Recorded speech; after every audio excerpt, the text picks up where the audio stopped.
Political तो gaming sir तो definitely हर एक ने अपना अपना गेन करने के लिए करना है।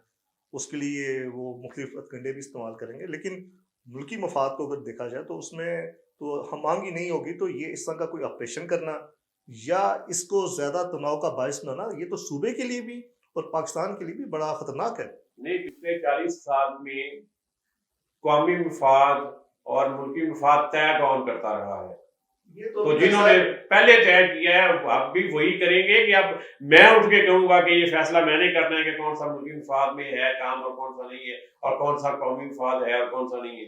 जिन्होंने पहले किया आप भी वही करेंगे। जनरेशन जी में और जनरेशन एक्स में यही तो सबसे बड़ा अभी प्रॉब्लम चल रहा है ना, कि वो इस चीज को मानने के लिए तैयार नहीं है कि नौजवान भी अमली तौर पर बहुत कुछ कर सकते हैं, और उनकी बात समझना और उस बात को आगे लेके चलना, अगर हमारे जैसे बाबे बैठ के उनकी बात को नहीं समझेंगे तो फिर कौन इसका फैसला करेगा। ये एक दिन में, एक हफ्ते या महीने में टर्न अराउंड नहीं होता, ये जो है वक्त लेता है, और ये नहीं हो सकता कि अचानक सा सुहेल अफरीदी साहब आ गए तो अब सारा कुछ ही बदल जाए। सारा कुछ नहीं बदलता, कुछ उनको भी बदलना पड़ेगा, कुछ इसको भी बदलना पड़ेगा।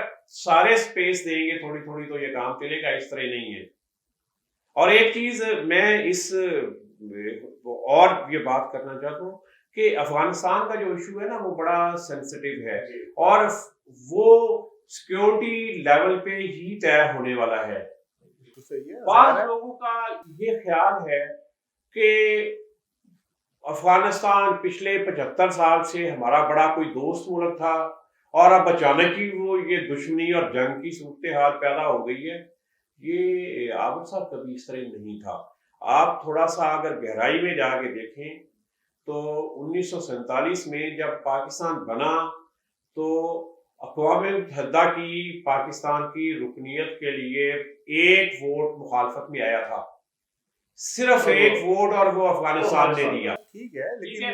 और इसके अलावा कमो बेश 11-12 मरतबा पिछले 75 साल में ऐसी सूरत हाल पैदा हो चुकी है जिसको जंग नहीं तो जंग के करीब तरीन जरूर समझा जा सकता है।